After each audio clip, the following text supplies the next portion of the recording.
it's important to know that this is not manipulation. This is not anything intentional on their part. It's just the best way they know how to show us that they have something going on inside their system. Welcome to the Hand in Hand Parent Club podcast. I'm Emily Murray, a hand in hand instructor and a mom of two. I'm Kathy Gordon, a single adoptive mom of a now young adult son, a hand-in-hand instructor, and we're both moderators of Hand in Hand's awesome membership program, the Parent Club. Every week we'll be answering a parenting question. You'll hear about Hand in Hand Parenting's powerful, respectful parenting tools. We'll share how they help you work with your child's feelings, especially when their behavior gets hard or confusing. You can feel good about using these tools. They've brought warmth and connection to our own families and to many thousands of families around the world who are using the hand-in-hand approach. That's why Hand in Hand and the Parent Club exist. We're here to support you and your family so you have more good, sweet, fun times together. Welcome back, everyone. We're so glad you could join us today. So Kathy and I are bringing to you today the question, why do they have such big feelings over such little tiny things? Yeah. So we said last episode that we would talk a little bit more about early and often, bringing limits early and often. And we want to focus today on the little things, bringing a little limit that has nothing to do with anything, in order to address what we call a pretext. Sometimes we don't know exactly why a kid whines about the color of the bowl you just gave them, or whines about like just having to put their shoes on, and you're like, what's the deal? Like, you've been putting your shoes on for weeks, but we call this a pretext where they get upset about something little. And the great thing about bringing a limit for us around something little is that we don't really care. So we have this great article that comes along with the podcast this week. We call the Yellow Bowl article. And the story goes that a mom was vacationing with another mom and son, and her son, the mom's son, had been off track for a couple of days, just kind of whiny and cranky.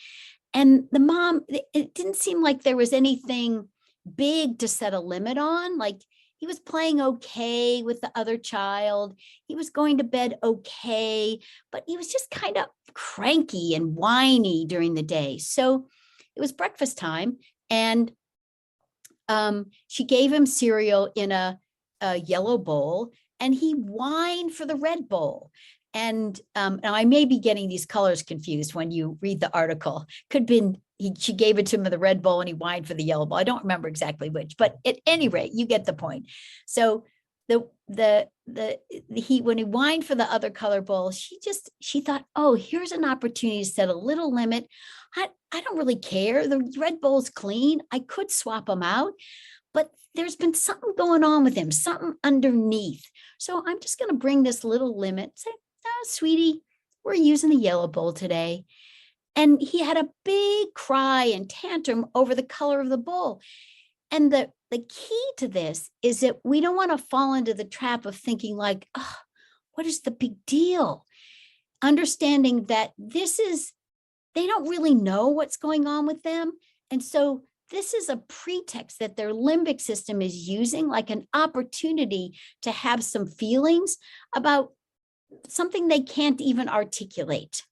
So this is what we call bringing a little limit around something we don't really care about, and which could invite some big feelings. I love thinking about these moments as extracting an emotional splinter. So I don't know if you've ever had the experience of you get a splinter and it's in there deep enough that you don't go fishing for it that moment. And then it starts to get like red and inflamed and oozy.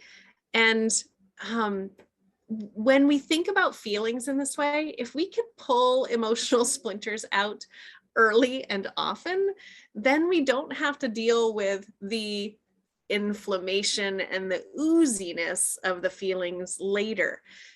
because they've had a chance to get that feeling, whatever it is, we may not even know, up and out, they're then able to move on with their day. They don't have to limp around and try to avoid putting pressure on that spot where that painful splinter is, because the healing has already happened. So we're doing emotional system first aid here.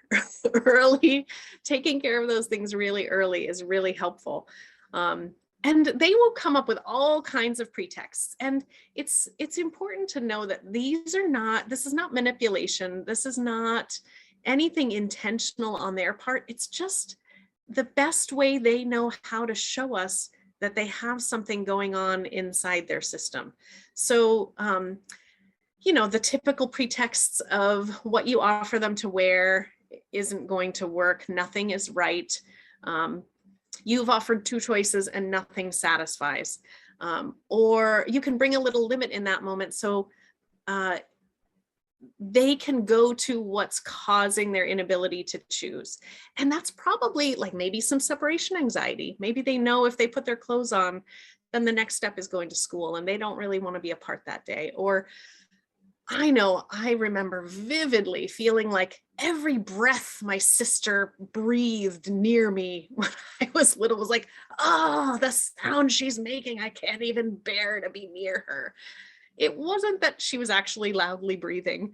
It was just sibling tensions had bubbled to the point where the tiniest little things she did set me off, because we hadn't had opportunities to offload typical sibling frustrations.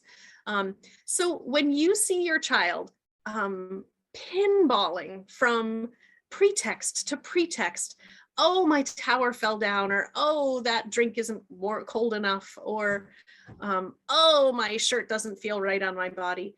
This is a child who is pinballing around until you can help them stop with a limit. You can set a clear limit around the choice when it's clear that they can't think well, because it's not about whatever it is that they're pinballing around to. This isn't disrespectful to set these little limits. We can listen deeply to what's bothering them. We just know that in this moment of emotional first aid being needed, that they're caught up in their feelings, and that if we can just get that emotional splinter out by listening well to them or getting some good laughter going, that they are going to feel better.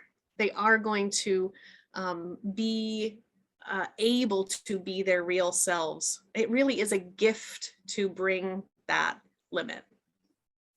Bedtime is often a time where you see the pretext.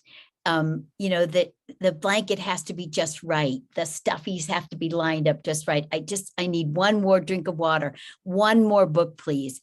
And that's an opportunity really to bring, maybe you say yes to the first thing, but then to bring that limit before we run out of emotional gas. This is what we've been talking about. Like, we want to bring that limit early and often, and we want to bring it around something that's little that we don't really care about before we've reached the end of our rope.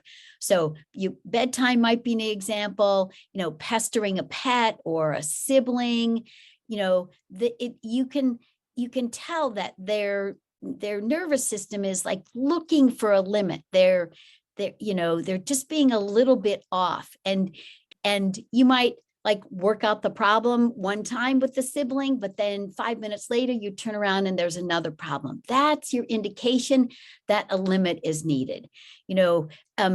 Sometimes perfectionism is another example of where I can't, or they're just not satisfied, and that again, an opportunity to bring a little limit rather than trying to muddle through. So our one small thing for you this week is to look for that opportunity to set a limit on just a little small thing, something that they're whining about, something that they're want you to do for them, and to set it at a time that works for you. Like in that first story that I told you, like about it was breakfast time. They were on vacation. The mom had the time to bring the limit about the color of the bowl. So look for opportunities to set a little limit about something that you might get some big feelings about.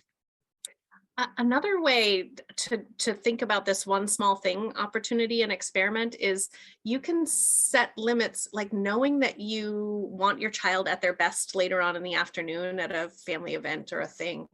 You can look for opportunities to set those little limits in the morning so they can clear out their emotional system.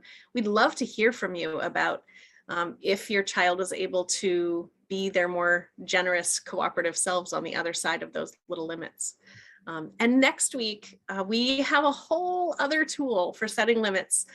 We've touched on it a little bit here and there, but it doesn't involve listening to the tears and tantrums. It uses the healing power of laughter to bring connection and heal tension that is driving those off-track behaviors. So we hope to see you there. Take care, all. Thank you so much for tuning into the Hand in Hand Parent Club podcast. Please like and subscribe to hear more. And to connect with us between these episodes, come on over to handinhandparenting.org to join the Parent Club, where you can get coaching, classes, and live support. Come join our vibrant community of parents in the Parent Club who are committed to getting the support they need to be the parents they want to become. We'd be honored to support you too. This podcast and the Parent Club are part of Hand in Hand Parenting, a nonprofit organization that supports parents all over the world. We are here for you when parenting gets hard.